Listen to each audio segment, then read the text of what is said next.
Everyone keeps saying the same thing. Data analyst jobs are dead. AI is replacing data analysts. And why even bother learning this anymore? But guess what? That's not what's actually happening. What's really happening is that bad data analysts are being replaced and good data analysts are making more money than ever. Today, I'll be breaking down where the data analytics opportunities are, what skills actually matter, and whether or not you should still work in data in the age of AI. Okay, here's what's actually happening with data jobs in the age of AI. AI is helping data analysts and data scientists get more accurate results more efficiently. Data professionals are able to leverage AI into their daily work for things like writing code, debugging code, and even reviewing other people's code, which is why a lot of people are saying that AI is going to replace data analysts. It's doing a lot of the things that data analysts and data scientists are already doing. And although AI is changing the way that data professionals are working, this is why AI is not going to completely replace data analysts and data scientists. Because most people don't realize this until they get further on in their career, but coding is actually the easiest part of the job. Especially in the age of AI, coding is now easier than it has ever been before. The hardest part of data jobs is the part that AI can't replace. And I'm going to share an example from a previous workplace of mine. At work, I was a data analyst doing data science job duties like A/B testing. And we decided to test out a new onboarding flow. So someone signs up for the platform, they go through a series of onboarding steps, learn about the product, and maybe convert from a free trial to a paid subscription, which is the ultimate goal that we wanted to do in our company. We used an online software that basically automated most of the process. It split users into group A and group B. One group was the control, which was the current onboarding treatment, and that was used as the baseline. The other group was the treatment group, and that's where we changed the onboarding flow to test the new one against the original baseline. So that way we could see if there was a new statistical difference between the new flow that we were testing and the old one, and make a decision to either roll out the new flow or roll it back and stick with the original. So most of the actual statistical testing was automated. That was the easy part, but the hard part is that the results came back as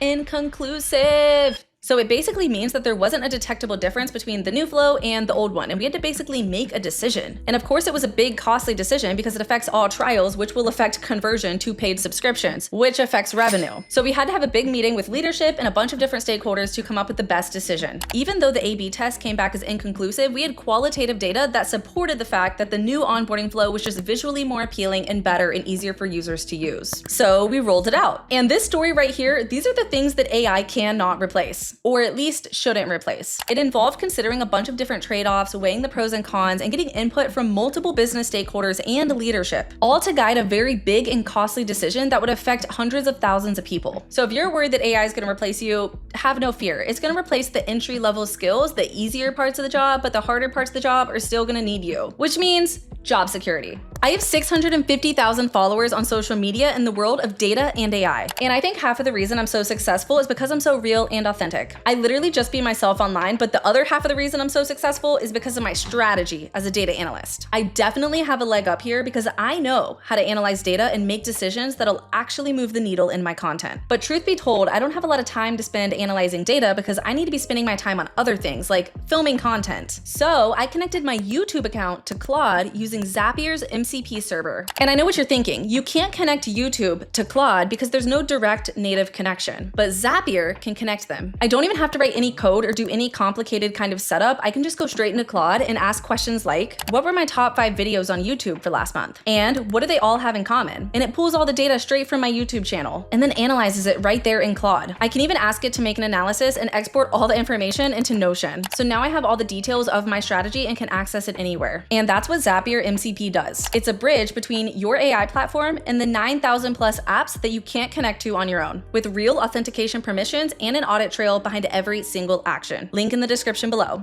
And speaking of job security, I'm going to walk you through the 3 biggest shifts in the data world right now and where you need to focus your time and skills. Trend number 1, AI-driven analytics. I know, AI is the word we keep hearing everywhere, and honestly, there's a reason for it. AI is impacting almost every single kind of job right now. It's speeding things up and automating the boring, tedious parts of the job. Back in my day, I used to have to write all of my SQL queries from scratch. I would have to read through many articles on the internet and try to figure out how to apply them to what I was doing. And then I'd usually spend hours of debugging and Frankensteining queries together to do what I needed to do. Nowadays, I can use AI and even my voice and say, I want to write a SQL query that does blah, blah, blah, blah, blah, and I can just yap through all the instructions and it'll get pretty close to what I actually need, which is saving tons of time because now I can pull, transform, wrangle data, visualize data, and summarize data faster than ever before. And I know a lot of people out there are scared to use AI, and a lot of people tell me, Jess, I'm not going to use AI. I'm just going to keep doing everything on my own. I just know it's better if I do it myself. You're going to get left behind and probably not have a job soon.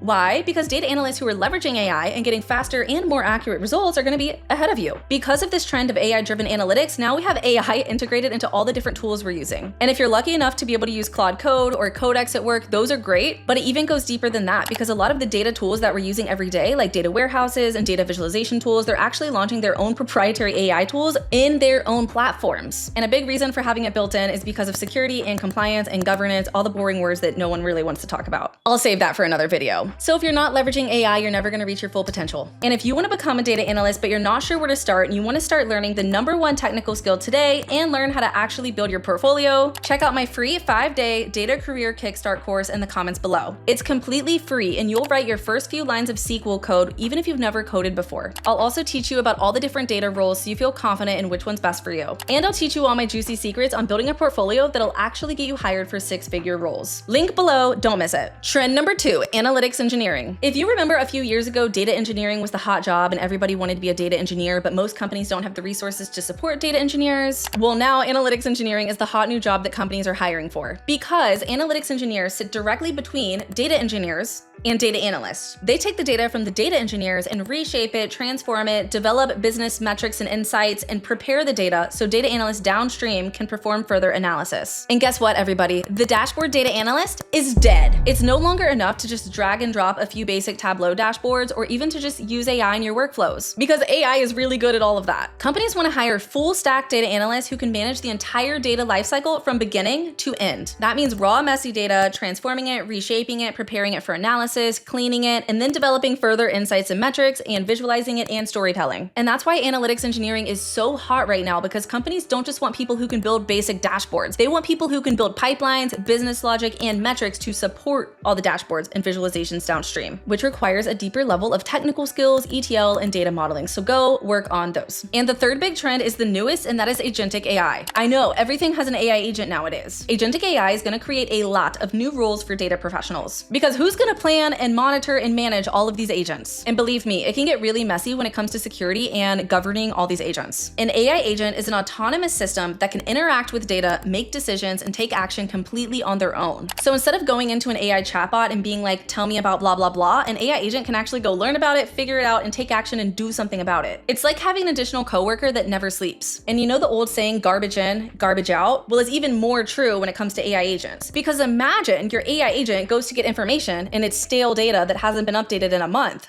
Ugh. Or worse, it's messy data all in the wrong format and it interprets it incorrectly. Like if it reads a flight confirmation number and thinks it's a credit card number. And then it's just gonna take that information, summarize it, and spit it out into an email for a stakeholder. Do you see how messy things can get? AI agents are gonna create a lot of work for data professionals to not only build the agents, but also to build the knowledge and context that the agents can access. And a lot of times that's traditional data like a database, but there's also other things that your company may have that may be useful knowledge or context for the agents. Like maybe it's able to access your company's Slack to get recent updates on projects, or it's able to access your company's Notion to get instructions of how to complete a process. So believe me, Agentic AI is a huge trend right now that is not going away, and it's creating a lot of extra problems, aka job security for data professionals. I know those 3 upcoming data trends are a lot to unpack, so I'm gonna tell you the 3 exact skills that you can focus on starting today to set you ahead. And these are gonna be the biggest opportunity to be the most in demand on the job market and make the most money. Number 1 is leveraging AI into all of your daily workflows. If you're not already doing this, respectfully, what are you doing? There's no better time than right now to start using AI every day. So what you're gonna do is you're gonna download your cute little AI app, put it on your home screen, put it on your lock screen so you can access it all the time. If I unlock my phone right now, I have Claude and ChatGPT right on my home screen. I use them both constantly. Using them all the time helps me understand AI better. Even using AI in my personal life helps me understand how it works more in the workplace. Ask questions, work with multimodal data types, connect to different connections through MCP, and eventually use ChatGPT, Codex, and Claude Cowork to actually do multi-step workflows autonomously. Number 2 is that you need to shift your focus away from being a dashboard data analyst and to a full stack data analyst, aka lean into analytics engineering a little bit more. Stop focusing on your time learning how to visualize data and make all these custom visualizations because AI can do that so fast now. Focus your energy into more of the technical skills, building pipelines, ETL, understanding how to translate data into business logic, and also the other direction, translating business questions into code and data. These are the most important skills right now and the hardest for AI to replace. And number 3, I already started to mention this, but shift your mindset to focus more on business skills and soft skills. Because as I shared at the beginning of the video with the A/B testing story, AI is really good at writing code and crunching all the numbers and doing all the analyses. But it's not so good at evaluating business trade-offs and making big, costly business decisions. Because AI is probably not going to have all the necessary context to make those decisions. But you, a human,